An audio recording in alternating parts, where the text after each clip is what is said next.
Hola, ¿qué tal? Me presento, mi nombre es Andrés Pinazzi, soy profesor e investigador del Departamento de Geografía y Turismo de la Universidad Nacional del Sur, en la ciudad de Bahía Blanca, en la República Argentina. En esta oportunidad les vengo a presentar una ponencia que hemos denominado Espacios ferroviarios en recuperación, lugares patrimonio en tensión, un análisis comparado en el territorio rural bonaerense, República Argentina. En este caso, el objetivo del trabajo es indagar y analizar, a partir de dos casos de estudio en particular, en la llanura pampeana argentina, los procesos de construcción patrimonial en torno al legado industrial ferroviario. Para poder contextualizar cada uno de estos estudios de caso, es necesario antes entender distintas dinámicas socioterritoriales que se vienen dando en el espacio rural ya desde hace algunos años. En primer lugar, una dinámica que tiene que ver con un espacio, no solamente en Argentina y en Latinoamérica, sino también en Europa, atravesado por una crisis demográfica, es decir, una serie de factores, una serie de causas, ha contribuido a un éxodo rural, manifestando en este caso un debilitamiento del capital sociocultural que se traduce en una realidad patrimonial vulnerable. Es así que en gran cantidad de pueblos y parajes rurales vemos un conjunto de complejos ferroviarios en estado de deterioro y abandono. Pero por otro lado, enmarcado en un contexto de la nueva ruralidad, también se visualizan otras dinámicas socioterritoriales que algunos autores, como por ejemplo Silly, denomina renacimiento rural, o Castro habla de resurgimiento. A mí me gusta referenciar un proceso de revivificación rural que se está visualizando en algunos espacios en un grado de avance más que en otros, que tiene que ver con un proceso de valoración social de ciertos componentes históricos y una serie de mecanismos que contribuyen al afianzamiento y a la puesta en valor de determinadas identidades sobre la base de ciertos componentes patrimoniales. En algunos casos, como vamos a ver a continuación, algunos de ellos, aparece una serie de procesos de valorización turística del patrimonio, donde las prácticas de ocio en sentido general y las turísticas en particular tienden a contribuir o al menos tienen el objetivo de poner en valor estos componentes históricos con el objetivo de lograr un desarrollo de estos parajes y pueblos rurales. El primer caso que vamos a abordar se corresponde con la localidad de Zumblar, en el noroeste de la provincia de Buenos Aires, en Argentina. Como ven en las imágenes, es una pequeña localidad de un poco más de 50 habitantes que surge en el contexto del modelo agroexportador, como vamos a ver también en el segundo estudio de caso. Tiene su fecha de fundación en el año 1911 de la mano del Ferrocarril Oeste, del antiguo Ferrocarril Oeste. Su actividad principal es la actividad agrícola ganadera y también la apicultura. Vamos a ver que la problemática patrimonial en la escala local surge asociada a este complejo ferroviario que vemos en las imágenes, a partir de un bien inmueble en concreto, que es este antiguo galpón de acopio que tenemos en primer plano en las imágenes. A principios del año 2000, en la localidad se produce un fenómeno meteorológico que conduce a que se afecte este componente construido, afectando a la tirantería de madera y a las chapas que formaban parte de esta construcción. Este proceso, sumado a también la acción antrópica de nuevos residentes que habían llegado a la localidad y también al accionar por parte del Estado municipal, quien en conjunto extraían chapas y tirantería de madera para ser empleado en otros lugares, contribuyeron al deterioro de este espacio, dando como resultado esta estructura que vemos de hierro, funcionando como un vestigio de lo que en un momento fue una época de progreso, no solamente en la localidad, sino también a nivel regional y nacional. En este sentido, y a partir de esta acción que podemos considerar como de vandalismo, un grupo de antiguos residentes, los que más años tenían ya, funcionaban como habitantes en la localidad, decidieron agruparse para presentar un proyecto de ordenanza que en este caso legitimara como patrimonio no solamente al complejo ferroviario, sino también al conjunto de edificaciones en sí mismas, es decir, no solamente al galpón de acopio, sino al conglomerado de componentes materiales, bienes muebles e inmuebles que se encontraban presentes en este complejo ferroviario. Es así que en el año 2014 se sanciona esta ordenanza, legitimando como patrimonio en la escala municipal al complejo ferroviario. Lo interesante de esta ordenanza, en la cual tuve el honor de participar, es que se pudo introducir en el artículo 2 una premisa que consistía en comprometer al Estado municipal para realizar los estudios necesarios para poner en valor aquellas edificaciones dentro del complejo que se encontraran inutilizadas. Es así que de la mano de la Escuela de Educación Primaria, una escuela rural que se encuentra en la localidad y que es la única institución que está funcionando, se redacta un proyecto para presentar ante el Estado municipal que denominamos la recreación en el ámbito escolar como una alternativa para revitalizar uno de los antiguos galpones de acopio que quedaba en pie, que era el de mayor dimensión. En este sentido, el objetivo del proyecto era poner en valor el lugar a partir de que en el mismo funcionara un espacio recreativo y cultural. En este sentido, sería empleado por los alumnos de la Escuela de Educación Primaria como un espacio durante la hora de educación física para la realización de deportes, pero también podría ser empleado para el desarrollo de determinados acontecimientos programados a nivel comunitario. Luego de un análisis por parte del Estado municipal, dan la negativa, es decir, a que este proyecto prospere y finalmente terminan obstaculizando la gestión del mismo, y en contrapartida, luego de un tiempo, desde el Estado municipal lo que hacen es establecer un proyecto sin ningún mecanismo participativo alguno para crear en este mismo espacio una planta de tratamiento de residuos. Esta idea se apoyó en un discurso asociado a la generación de empleo y puestos de trabajo que se generarían en la comunidad.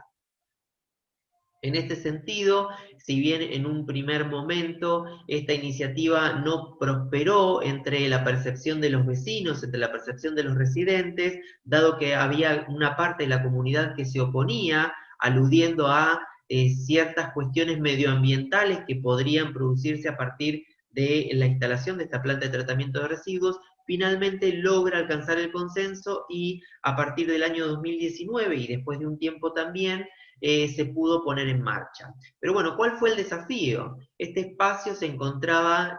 ocupado de manera ilegal por un propietario de un campo aledaño, y de esta manera la municipalidad debió intimarlo para que desocupara el lugar, y de esta manera poder empezar con las tareas de gestión. Todo este proceso de reconocimiento legal del complejo, sumado a estas idas y vueltas con las propuestas que se presentaron de la comunidad y por parte del municipio, hizo que Zumblad y la temática patrimonial se colocara en el centro de la escena, como vemos ahí algunos de los medios regionales. Es decir, como una pequeña localidad y con una temática particular que tiene que ver con lo patrimonial, con el patrimonio cultural en particular, es decir, se posiciona en la escala regional de una forma preponderante, ¿no? Esto permite dar cuenta también cómo el patrimonio se transforma en un instrumento político, en un instrumento ideológico a la hora de desarrollar una serie de proyectos que tengan que ver con el desarrollo territorial en estas pequeñas comunidades rurales. Como les decía, llevó un tiempo bastante prolongado su puesta en valor por parte del municipio, intervinieron en el espacio colocando, por ejemplo, algunas lucarnas y demás equipamientos e instalaciones para que se puedan desarrollar las funciones dentro de este antiguo galpón de acopio, instalando también la maquinaria necesaria. Finalmente, el año pasado se inaugura la planta de tratamiento de residuos, dando lugar al tratamiento no solamente de los residuos de la localidad, sino de dos poblados cercanos, y en este caso se pudieron generar 3 puestos de trabajo, que si bien son insignificantes en términos de número, para la escala de la localidad es muy representativo porque son 3 familias que tienen un ingreso económico, es decir, y se encuentran en una situación formal en términos laborales, ¿no? Lo interesante de esto, más allá de esta propuesta en concreto, es que esta serie de iniciativas que se dieron en torno al complejo ferroviario, no solamente en la instalación de la planta de tratamiento de residuos, sino el proyecto de declaratoria patrimonial, indujeron una serie de procesos que tienen que ver con, por ejemplo, la declaración de la localidad como tierra de escritores, o, por ejemplo, la creación del proyecto de ordenanza para legitimar e institucionalizar la fecha de fundación de la localidad, dado que era una de las pocas localidades del distrito que no tenían una fecha oficial de fundación y por lo tanto no festejaba el día de su aniversario. El segundo caso que me interesa presentarles y que luego podremos discutir o responder algunas preguntas tiene que ver con el paraje rural de Nicolás Levalle, localizado en la misma provincia de Buenos Aires, pero en la región sudoeste. A diferencia de Zumblad, que es un pueblo rural, Nicolás Levalle configura un paraje rural en el cual únicamente se constituye a partir de un complejo ferroviario que surge también en el contexto del modelo agroexportador, pero de la mano del Ferrocarril Sur, a diferencia de Zumblad, que fue de la mano del ferrocarril, antiguo Ferrocarril Oeste, perdón. En este caso surge de la mano de este Ferrocarril Sur, en tratativas también con el señor Graciarena, quien es el que cede las tierras para que se pueda construir este complejo ferroviario, con el objetivo de constituir un nodo para la logística de sal, procedente de las Salinas Chicas, como vemos ahí en una de las imágenes. Actualmente el poblado cuenta con un único habitante, que es el cuidador de la escuela rural, que se encuentra en las inmediaciones, que dejó de funcionar en el año 2018 debido a la matrícula reducida que albergaba. Nicolás de Valle en la década de 1930 llegó a albergar aproximadamente 300 habitantes entre las colonias y estancias que lo rodean.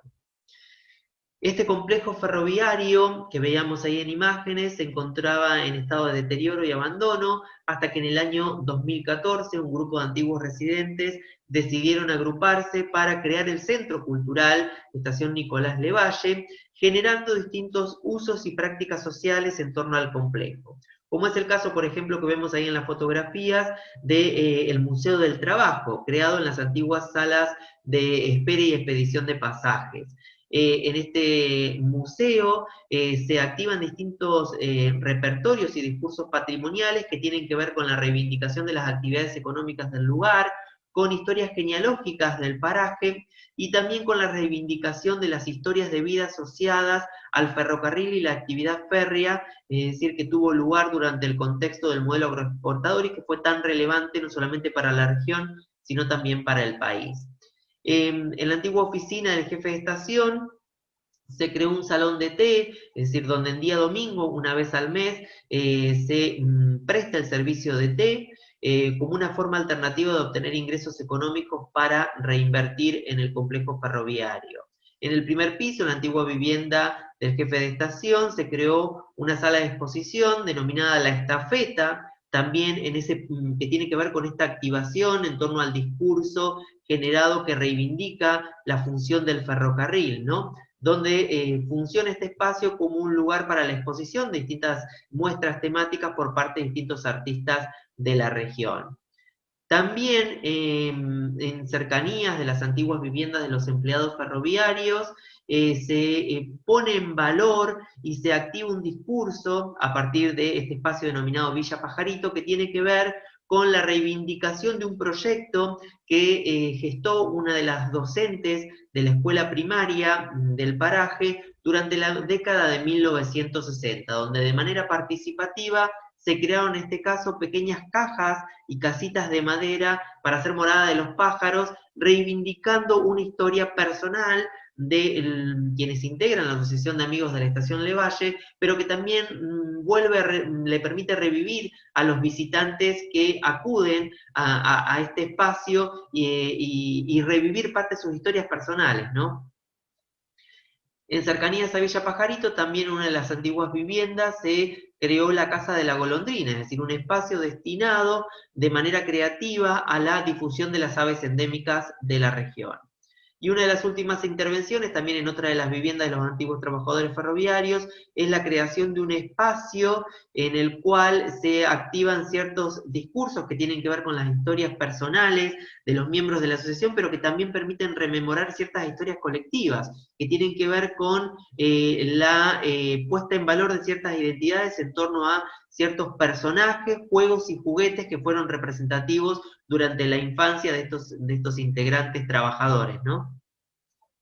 Para finalizar, me gustaría terminar con algunos interrogantes que